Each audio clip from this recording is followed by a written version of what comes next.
you have given yourself the gift of having time to experiment and explore, and to not know is actually the point. Because if you've been doing something you really don't like for 10, 20 years, how can you expect that you'll know in 3 months what it is you really want to do?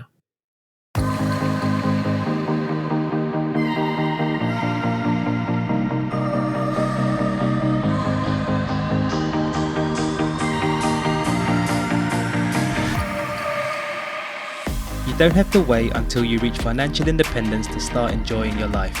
You can do that much earlier and start living a life that you love and that's true to you. Welcome to Freedom Before FIRE.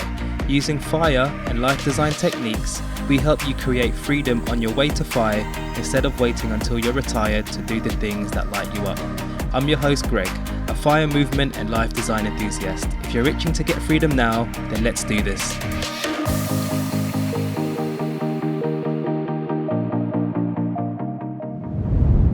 Hello and welcome back to the show. So one of the ways you can enjoy your path to FI is by finding work that you enjoy. And that might involve quitting work that's not giving you joy at all, or making some changes in your current workplace right now. So to delve into this a little bit more, we've got Ben Fox on the show today. So Ben is a career coach. He's based out in New York, and his coaching niche is primarily helping senior software engineers break free from the golden handcuffs and into careers that they love. So he's been doing this for 10 years now, and for sure, he's got some good insights around careers to share with you today. So Ben, a very warm welcome to the show, my friend. Thanks, Greg. Happy to be here. So Ben, I wanted to take you back just over a year ago today. So you posted this really cool post on LinkedIn. Hope you don't mind me reading it out. Please read it. Yeah, let's go. So you wrote, "I'm about to send an email officially ending my contract as a career coach at X company. February will be my last month. I'm betting on myself. I need more time for my business, and I believe I can replace this income and more. This is good fear, the kind that means you're stepping into something important. Quitting a job you've outgrown is scary, but it's far more aligned than staying stuck." So when I read this, so end of quote, by the way. So when I read this, I thought this was really sort of interesting and insightful. So I could ask, what was going through your mind at that time? If you could remember what it was like, your thoughts, emotions. Can you kind of take us through that? For sure. Well, I had just come back from a trip to Sao Paulo, Brazil, seeing one of my closest friends. And I was working with some people from that contract role, and I had been rebuilding my coaching business on the side. And I came to this realization that I'm getting paid way less than I would if I was on my own. I have very little control over who actually books with me. I can control the hours I put in, but what am I doing working for other people when what I really want is to have my own thriving practice? And what I love to do is helping people leave the wrong situations and figure out what they love. So, what better thing to do than practice what I preach? Exactly. So you mentioned a good fear. How would you describe what's a good fear to you?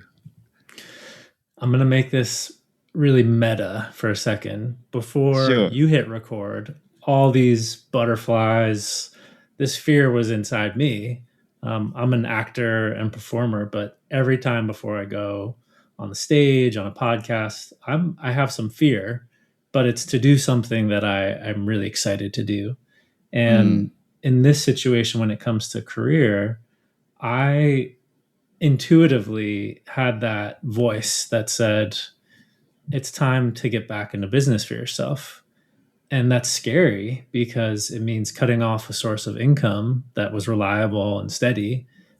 But that fear, which typically stops a lot of people from doing these things, is actually, to me, a green light. It's saying, this is important to you, not don't do this. It's make sure you're going to do this thoughtfully, but still do this because it's quite important and you can feel it on the inside. And it's quite different than like a bad fear, which is like, for a lot of people I work with, like, I need to get out of this. Like, this feels so bad. I'm afraid I'm stuck and I need to be done with this type of work situation. Yeah, I love that. And the way that I kind of thought about it as well is like the good fear that kind of leads you to where you should be going. It kind of gives you the breadcrumbs of where to go. Obviously the bad fear is like, yeah, you want to stay away from that. But the good fear is it tells you, it gives you like an indication like, okay, you're heading in a direction, you're a bit worried and scared, but that is the way to go. And I love that. And I Exactly. think there's this thing about there's always something on the other side of fear. There's like success or something. I can't remember the exact quote, but there's something like on the other side of it, you just have to get past it. Yeah, you have to go through it.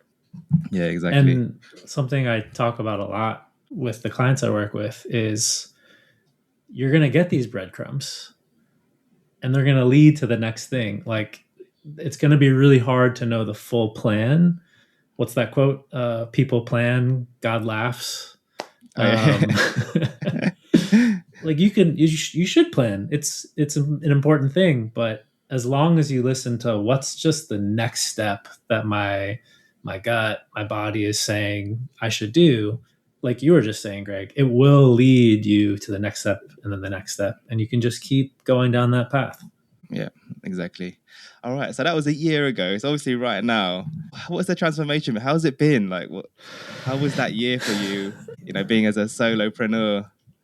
Yeah, it was, man, so many ups and downs, twists and turns, and overall very clarifying on a lot of different levels. So on one level, a year ago is when I was in one group coaching program. I was like, I need help building this business. When I first started my coaching business in 2016, I had no idea what I was doing. I had great mentorship as far as becoming a coach, but not so great mentorship as far as how do you run a business? How do you do the marketing, the branding, the selling? So I didn't have a lot of experience with that. And this time around, I was like, okay, if I'm going to rebuild a solopreneur practice, I need the right people around me. And this past year was about figuring out who are those people. In the beginning of last year, I was in one group coaching program where I kind of clarified who do I want to work with and why, and then realized it really wasn't a great fit to stay with that coach.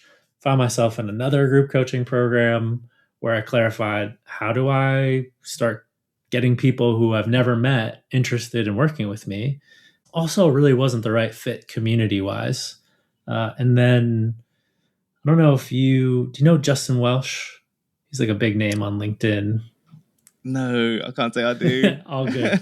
He's got like the LinkedIn operating system and teaches people how to build solopreneur businesses, essentially. A former colleague introduced me to him, like his work on LinkedIn. I was really blown away. And around that time, he was starting this community where he has a weekly newsletter that goes off, the Saturday Solopreneur, which is great. I was like, everything I was reading by him, I was like, yes, this is what I need. I need people like Justin who are speaking to this moment where I'm building something. And he was starting a community where he was realizing that in this age of AI, people are hungry to get together in person and to have these smaller Mm, group experiences. His audience is massive. He's got hundreds of thousands of people tuning in to what he writes. And he was starting this community, which I joined, went to a dinner here in New York that he threw. He's like traveling all around, hosting these dinners. And also in the virtual community was hosting really amazing speakers.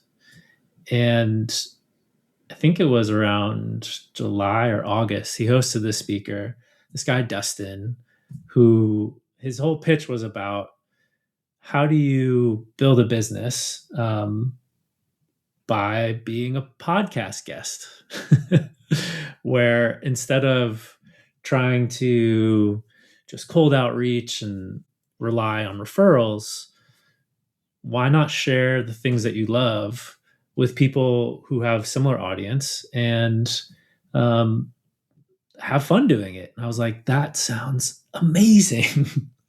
And I signed up with him a few weeks later and went through this 3 month accelerator all about learning, like, how do I present myself on a podcast? How do I share the stories of the people I've worked with so I can help more people?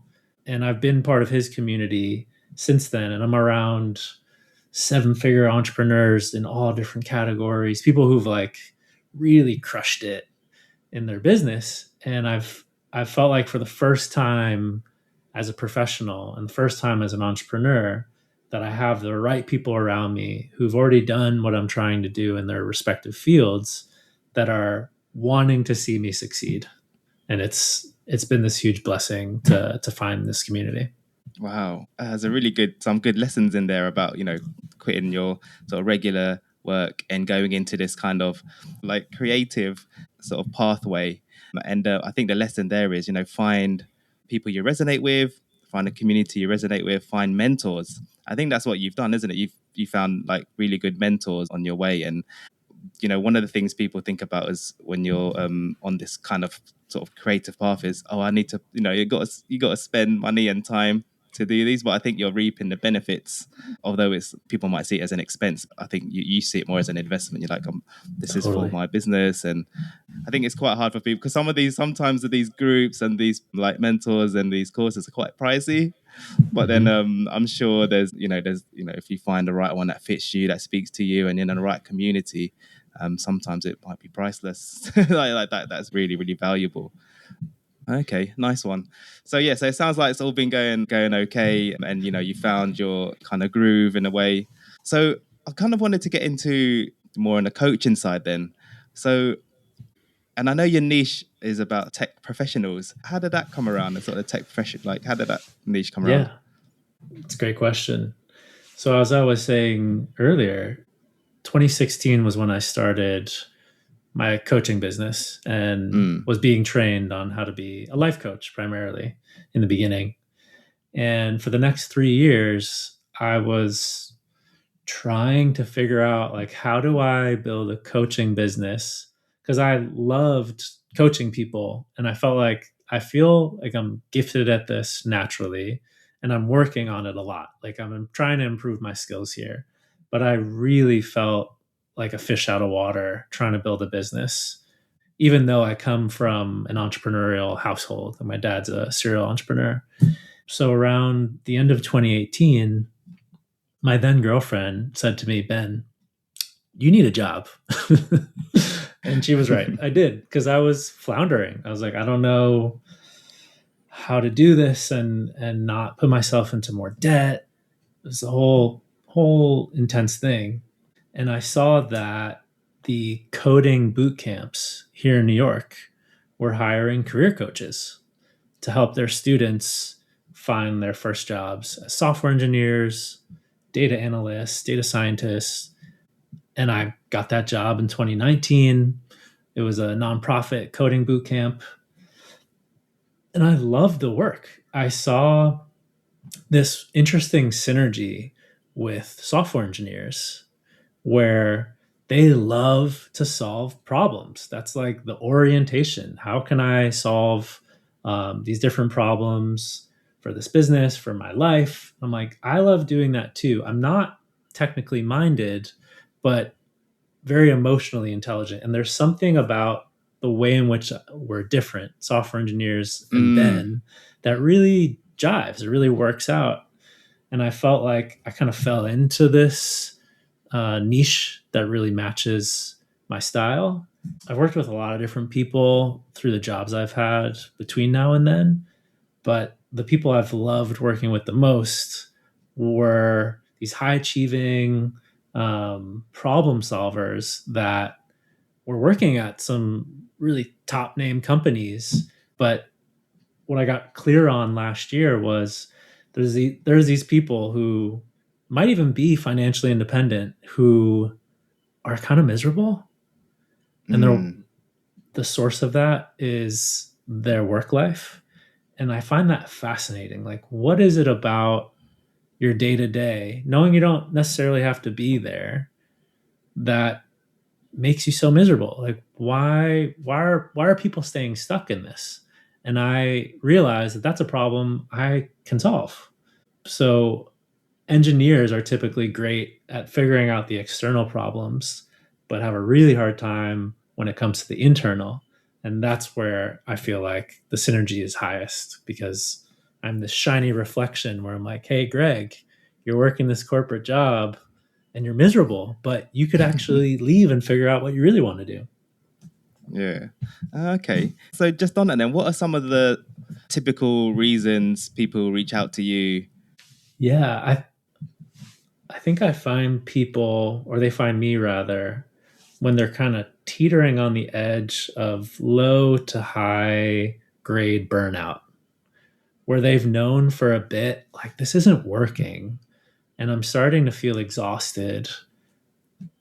One thing that happens a lot, Greg, is people will come to me saying, like, I wish I could figure this out on my own.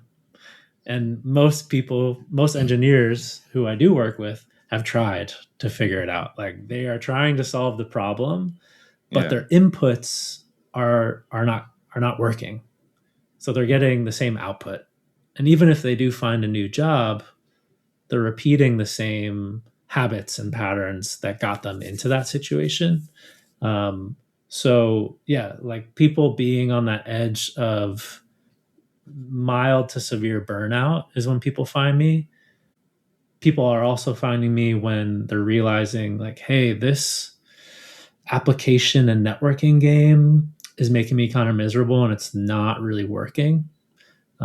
As we've seen with the age of AI, you can put out hundreds of resumes in a matter of an hour if you wanted to. So the competition's out there. And if you're just this stack in this stack of virtual resumes, how are you going to get the job that hundreds or maybe a couple thousand people want? So people are realizing, like, hey, the system I have to figure out this next step in my life has just not been working for me. And Ben, you talk about this burnout, you talk about um, finding work that you really love. Like, help me make that happen. Right. Okay. And usually, what's the age range of like the clients that you have? Do you see a pattern there as well, or not? Not really. Is it a Yeah, mixed bag? I'd say typically people are in their mid to late 30s to early 40s. Mm. Typically have a significant other and children, oftentimes too.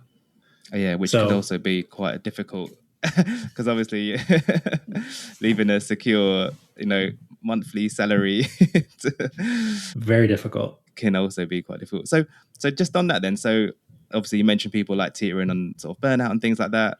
Could you give like, I don't know, two or three examples of clients, what was their problem before coming to you? What did you do? And what was kind of like the result? Yeah. I'll give you one example. We'll call him Garth, Okay. for, and making him anonymous. Yep. Yep. So oftentimes people that find me have been kind of lurking in the shadows on LinkedIn, seeing my posts, not really commenting, because I'm talking about quitting your job. So please don't Sensitive topic. comment if you're in a job where that's not okay, which is totally fine. Like, I'd rather have less people commenting and liking my posts than people actually reaching out. So Garth had been following some of my posts and was in a really bad work situation. He's one of those people who actually isn't a software engineer, but what I was writing was still really resonating with what was going on. Um, he is an accountant, had been in the field for 23 years, worked his way up to a VP level, and was typically helping companies make it to an IPO and figuring out all the financial, technical details that involves. And super talented at this work, actually really loves it. has been doing it for so long. But this company he was working at, in the first week he was there, he knew it was not the right fit.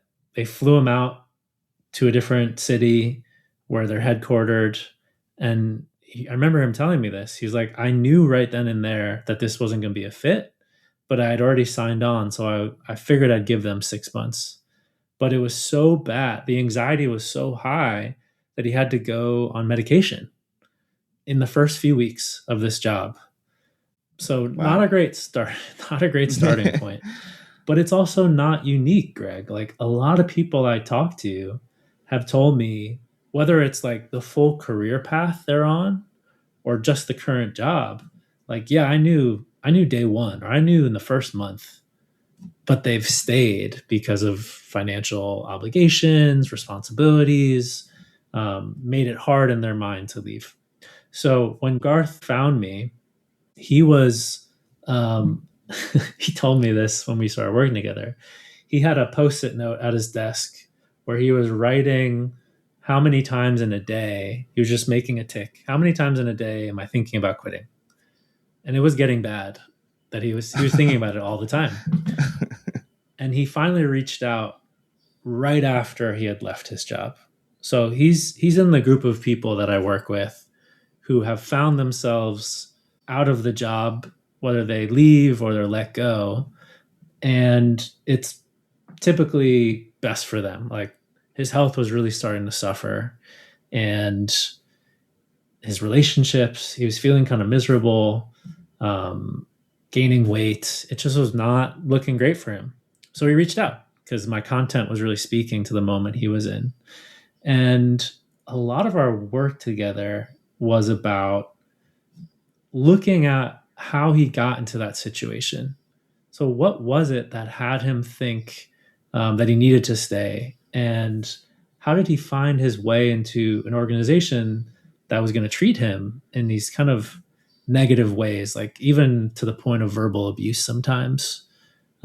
Just classic toxic work environment, which unfortunately, a lot of situations here in the US happen to be like that.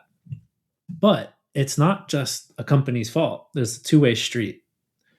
So we're kind of uncovering like what was going on for Garth that made him feel like he needed to stay there, that made him operate just like he was being treated and treat his his direct reports in the same way, which he was not proud of because he wanted to do a good job, but also knew that this was not the right work environment for him.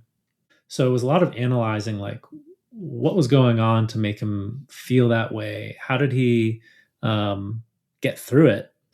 And figuring out at the same time, like, what do you really want? What do you want out of a work environment, from the way you're treated by your boss, the way that your colleagues interact with you, the type of work you're doing? And we got crystal clear that the type of work was actually a good fit, but the culture and the environment were not. So another really interesting part is when I had Garth use this tool that I created. It's called What's My Runway. We looked at um, what were his expenses, what were his total assets, and saw that he actually could not work again. He like had reached financial independence if he cut back on some spending, but could probably live the rest of his life okay. And he's a two income household, partner was working, like he didn't have to work. And a big part of the liberation for Garth was realizing he had already accomplished it. He did not have to go back to work unless he really wanted to. And the only reason to go back would be if he found something that really lit him up. So through some of the work we did together, he actually got two offers. And this was not through applying, it was just through relationships and relationship building with people he had met throughout his career who wanted to work with him and were like, do you want to work here, without really applying or even interviewing? But they weren't the right fit.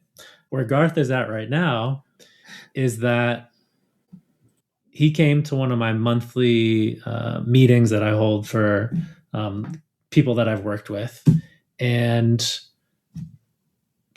said that he's got some interviews that he's really excited about, and we're starting to work together again this week. And it seems like these could be the right fit for him. Oh, amazing. Okay, so in Garth's example, then, so it's interesting because the sector, the industry he was fine with, and the type of work, it was just the people around the culture you mentioned that was the thing that was kind of really not the right fit. Yeah, okay.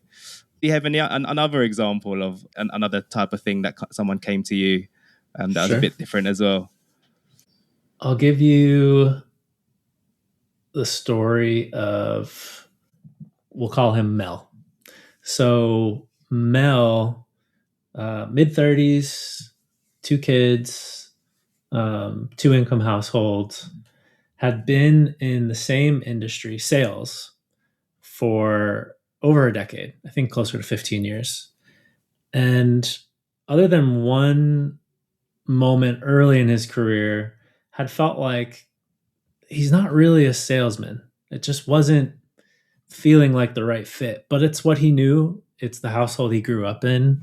One of the patterns that I see a lot, Greg, is people have been raised to believe that you work really hard 30, 40 years, just stick it out. If you have a job, especially now in this economy, you just stick it out until you can get to retirement, and then you can do what you want. And he was suffering from that. And that's where we found each other, was in this moment where he was getting clear that this current role really wasn't for him. He was I think he was 2 or 3 years into a sales role at a tech company that was actually doing really well. They had a great culture. It was like a culture of excellence. They were rocking it, quarter after quarter, year over year, kept growing. People were really great. He really enjoyed his boss, but the work itself was just grinding him down, because it wasn't just this job. It was a career spent doing something that he did not feel called to do in most regards. It paid the bills, supported his family. I think he would say himself, it's allowed him to live a pretty good life, but felt kind of dead inside, like the soul was kind of taken away from the work he was doing. And a lot of the work we've done together is figuring out how to get out of that situation. He's someone else. He has not made it to financial independence as far as the numbers are concerned, but he's got a nice runway. He's got some years, and his wife is working and she's on board.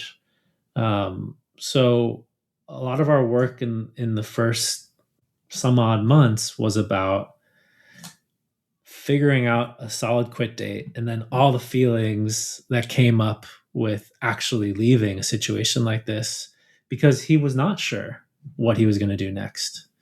And what finally happened last November was he did leave. And a lot of the work outside of that has been experimenting.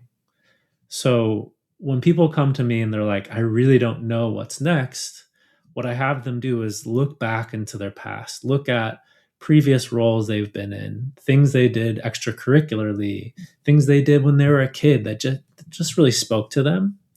And for Mel, one of the things that he just lights up, like if you catch Mel talking about this, you'll be like, I think you should be doing some of this work, is around trees.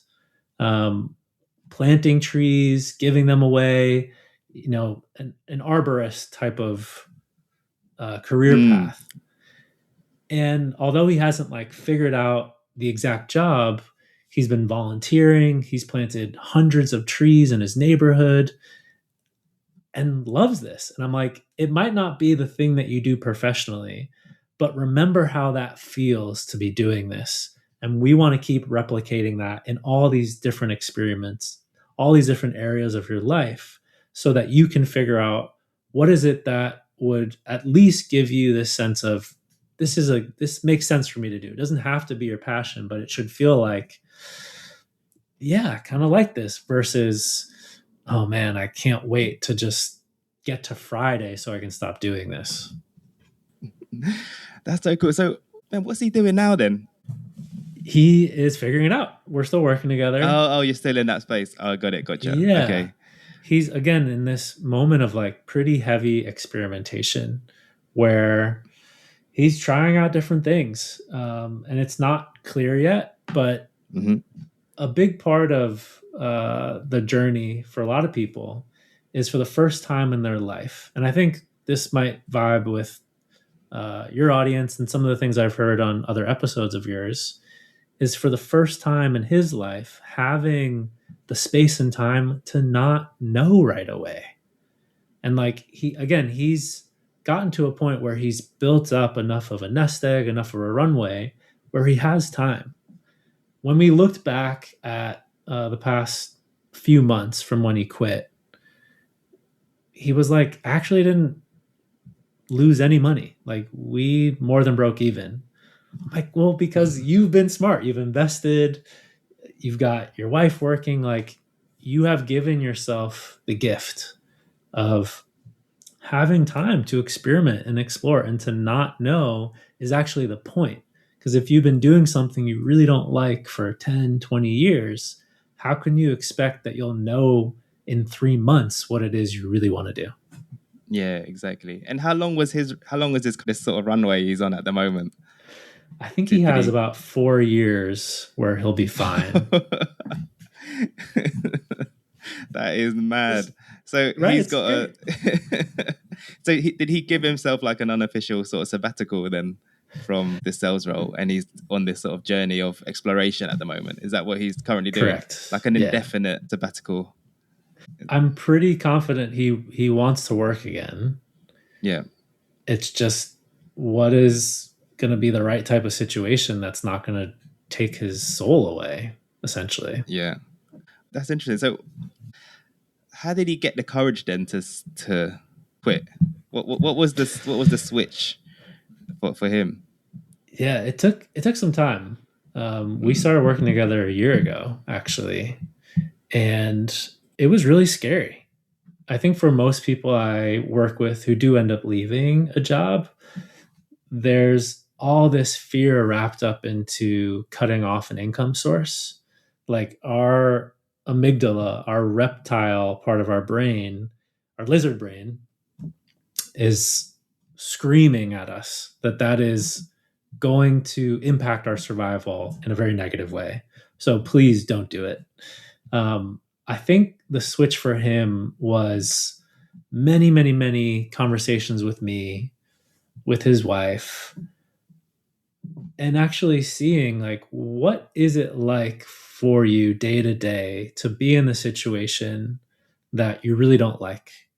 How does it feel to be doing this type of work day after day? How does it feel to be in that and to be a parent of two young children? How's your relationship going with them?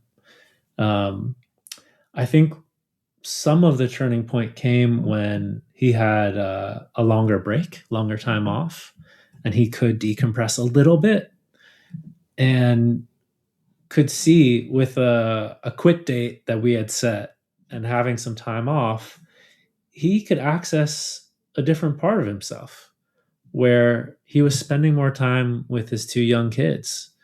Um, Instead of feeling like, oh, sorry, I got to get back to my work.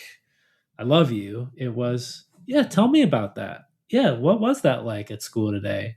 And got this appetizer of what life could be like away from a situation that didn't work. And I think that was kind of intoxicating, where he could sense that there was some type of freedom that he was missing that just by leaving, he could do and figure out a great next step. And he wants to work again. And he's a salesperson. So I'm like, you're not going to have any trouble finding work. If we need to get you some work just to bring in some money, I'm pretty sure we could do that pretty quickly. But the long term game is figuring out something that you really care about. Yeah, one of the key barriers that what we're seeing of, maybe a career change or quitting work or whatever it is leaving the security of the paycheck. And I think, you mentioned it, the golden handcuffs.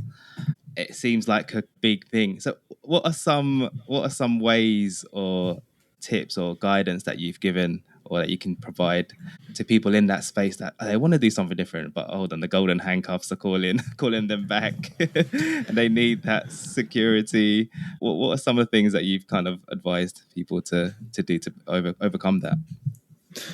Yeah, a lot of this, Greg, is people's mindset where they think this might actually be the best it can get. This job where I'm making, deep six figures and I've got the RSUs and this is on paper great. And everyone tells me I'm living the dream. Like, wow, you must be so happy in this principal engineering role at Microsoft. Like, wow, you made it. And inside they're like, I'm miserable. That doesn't track at all. So a lot of this is people's mindset.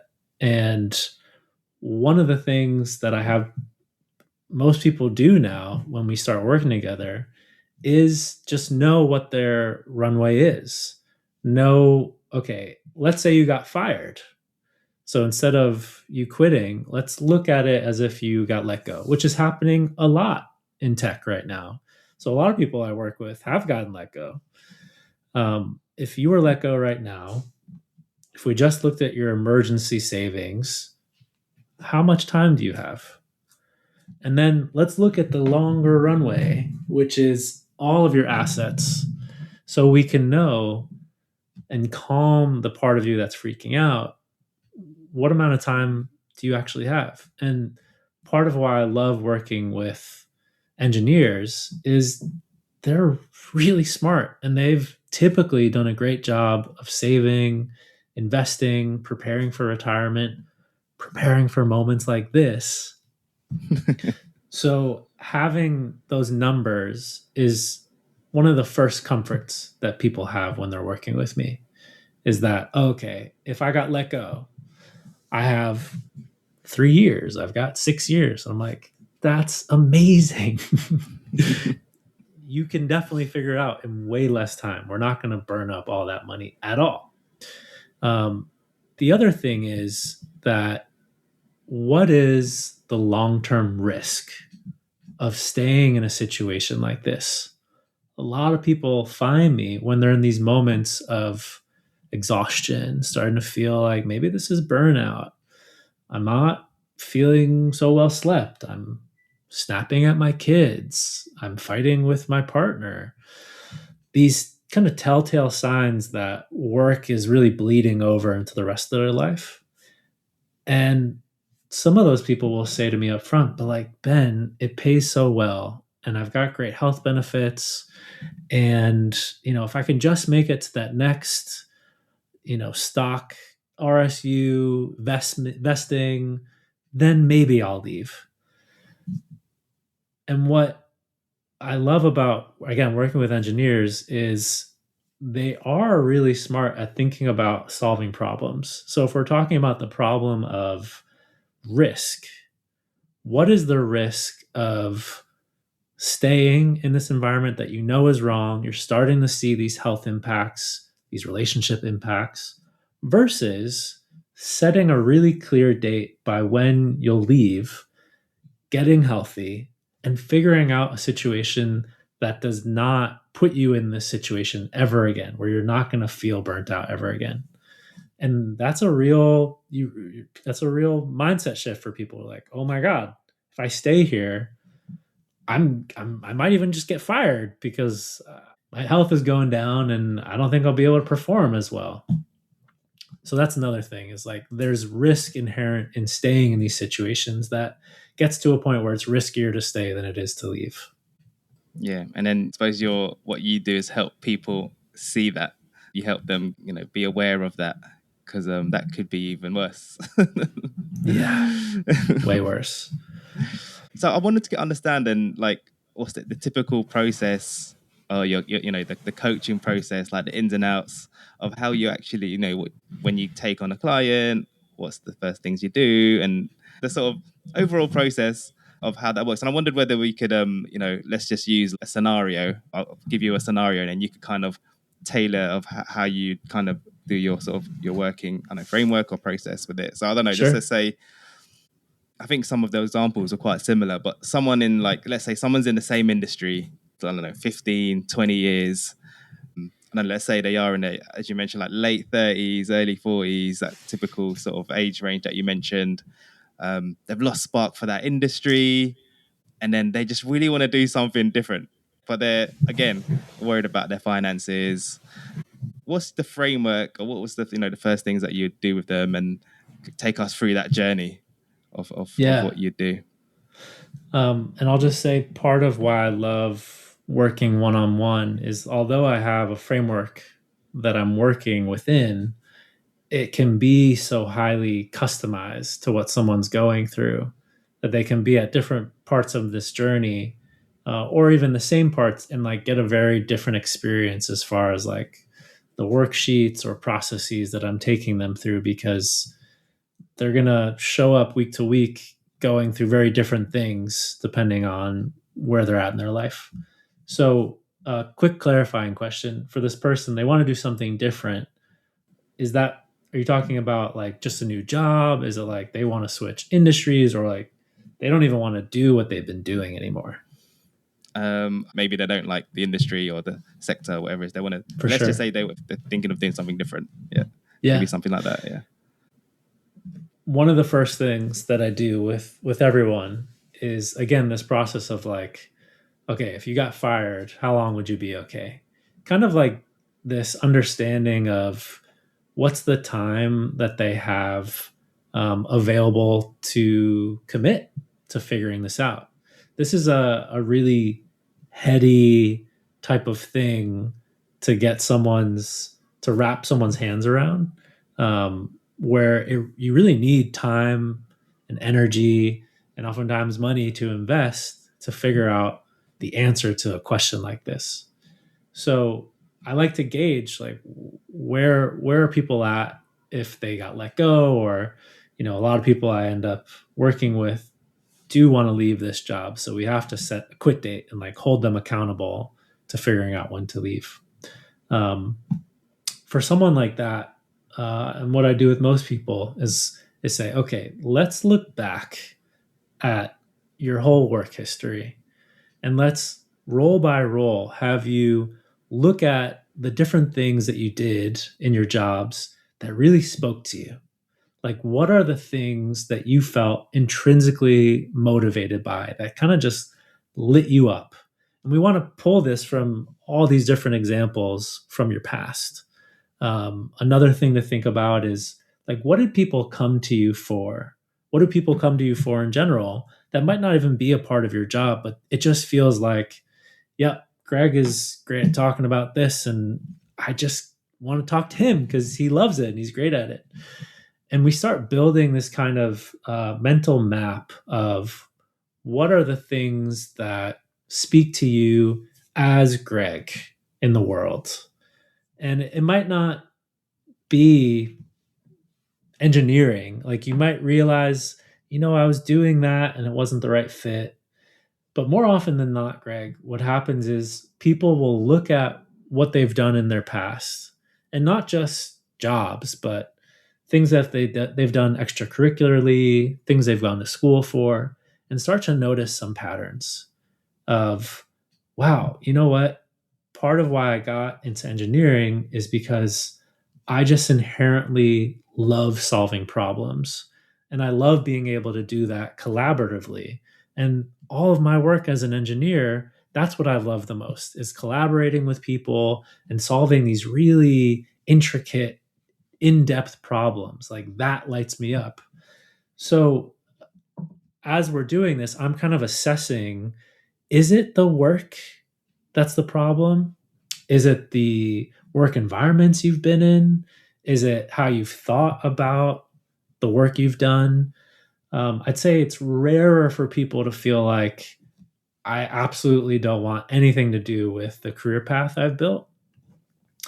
Um, and it's more common for people to say, yeah, you know what, when I look at these experiences I've been through, it's more about the culture or the way I was relating to the work that just didn't resonate. And that's what got me burnt out. So when we do that, oftentimes I find that there's a lot they want to carry forward from their past. And then what we do next is let's look into the future. What is it that you really need for what's next in your career when it comes to income, location, hybrid, remote, in person? Do you want to work for yourself? Do you want to be an employee again? Let's look at what you need for what's next, all the way to what are your dreams? What would just feel like you are living your dream life? And let's get clear on what that is. Um, and both of these things, looking into your past and looking into your future for what you really want, builds this framework, this foundation rather of knowledge that what we'll do after that is let's start applying that to different experiments. Who are people that are living that type of life that you've already defined for yourself? Because when you're getting into conversations based on knowing, like, I really love this part of engineering, but I want to be working for myself. Who are the fractional CTOs that you could then talk to who are doing that? Or the consultants that work at these different companies but are their own boss? And it's in those conversations where people are putting to work the clarity that they've gained that everything starts to solidify, where they start to see, wow, if I got to work at this company, that would be amazing. Or I actually don't want to be an employee ever again. And I've got one client right now who uh, went from principal engineer to fractional CTO, and is loving it. So those are some of the ins and outs of like a big part of the process that I walk people through. Nice, nice. When we're thinking about some solutions when someone going through this process, a lot of the times we talk about, people like quitting their current role, quitting the company that they're currently working at. Are there any other kind of solutions that you've sort of seen, other whether it's like keeping the same company but maybe switching the role or anything like that? Is there any other sort of other solutions to quitting that you've seen? Or Yeah. Not everyone I work with quits their job, which is great. But everyone comes out of the work with a transformed relationship to work. So in that first part of the process of like, let's look back at things you've done, let's get clear on some of the patterns. What some people realize is, hey, Ben, actually, I really like a lot of my colleagues, or, the work that I'm doing actually really does resonate, but I'm working 10, 12 hours. I don't have the best boundaries with my work. A lot of people I work with are both high achieving and unfortunately people pleasing because they want to do a great job. Like it goes hand in hand quite often, where if you want to be great at what you do, you have to know how to show people that you can get things done and be a team player.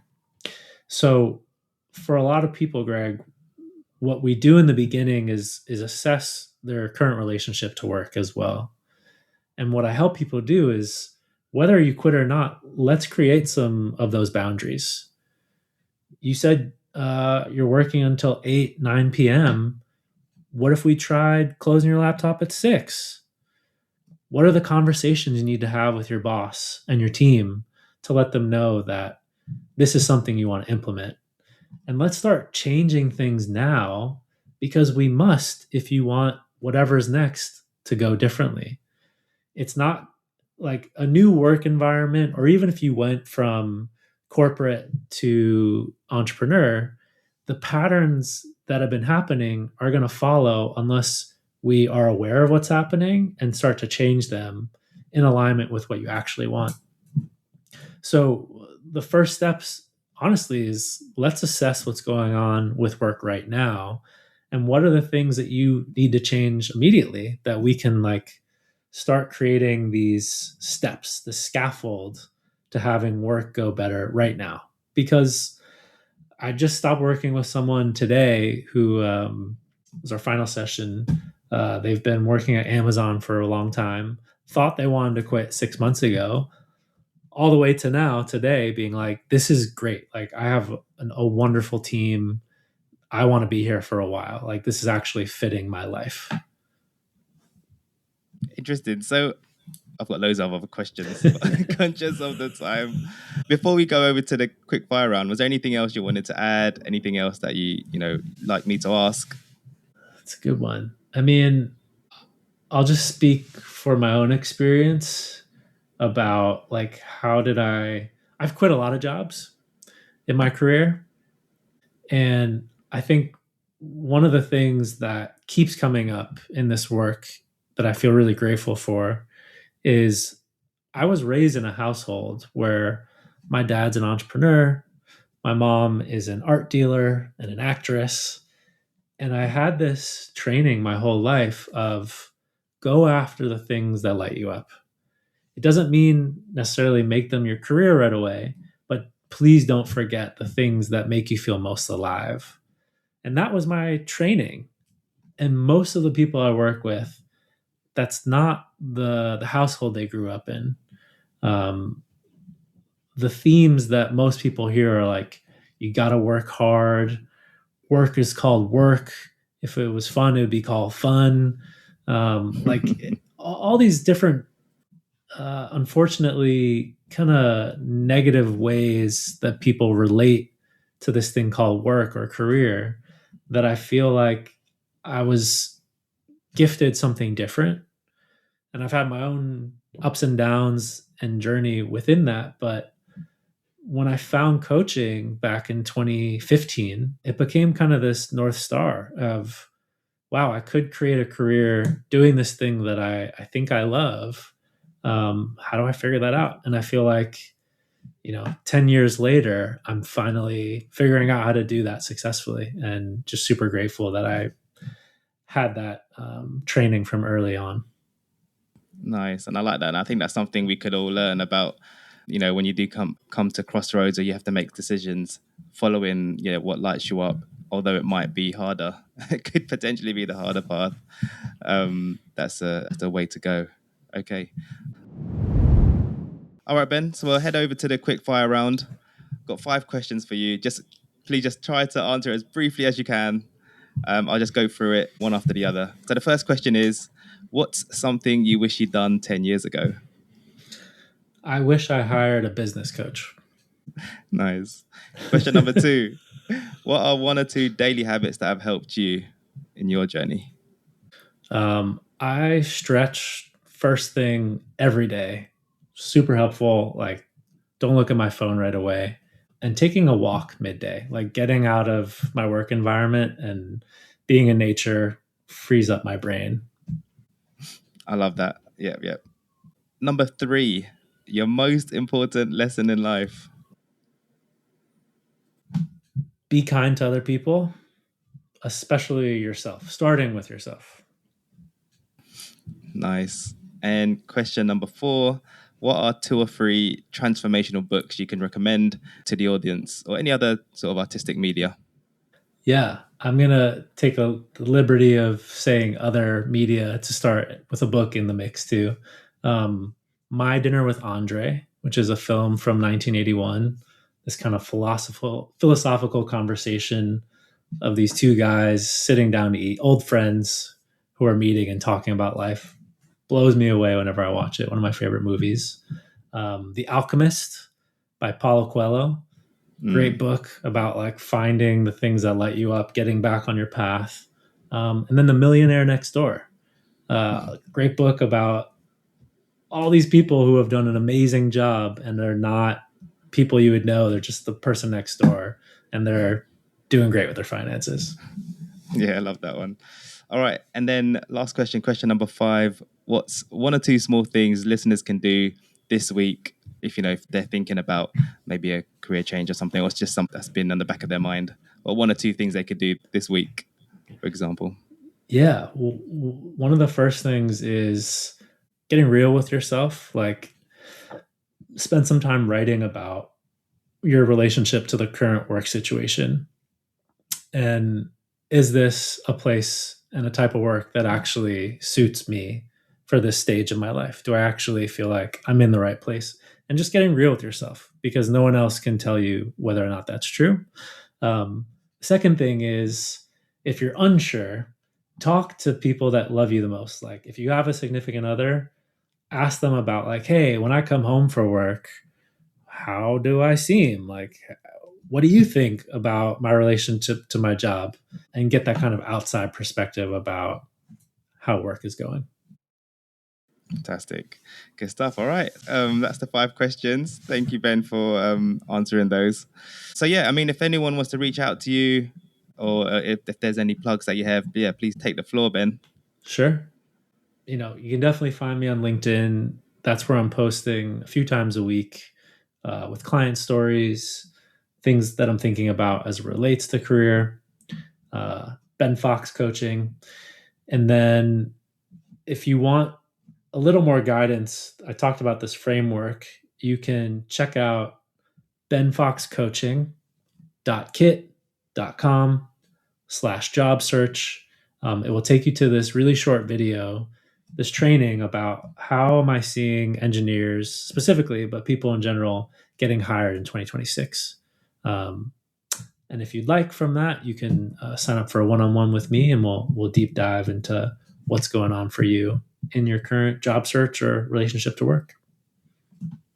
Nice. And I just want to add as well, I think you've got so Ben's got some interesting videos as also about, I think it was around like myths around finding work and stuff. You got like a few videos about that, like some quick short ones, and I thought those were quite good.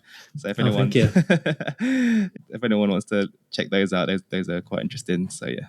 Thanks, nice one. All right, Ben. Well, I appreciate your time, and lovely to talk to you today. And yeah, hopefully we'll stay in touch, and yeah, it might get you on another time as well to see how those other guys got on. Thanks so much, Greg. It's been a pleasure. All right. Thank you for spending your time with us today. If you need more help, you can check out our free guides and services on our website, freedombeforephi.com. If you have a burning question or just want to chat, don't hesitate to drop me an email at greg@freedombeforephi.com. If you found the show useful and want to be notified of future episodes, you can click follow on Spotify, Apple, or the app you're currently using right now. If you think the episode will help a friend or a colleague, feel free to share it with them. And lastly, if you learned just one good thing that will help you in your journey and you want to help us out, please do leave a 5-star rating on your podcast player app. That would help us out loads.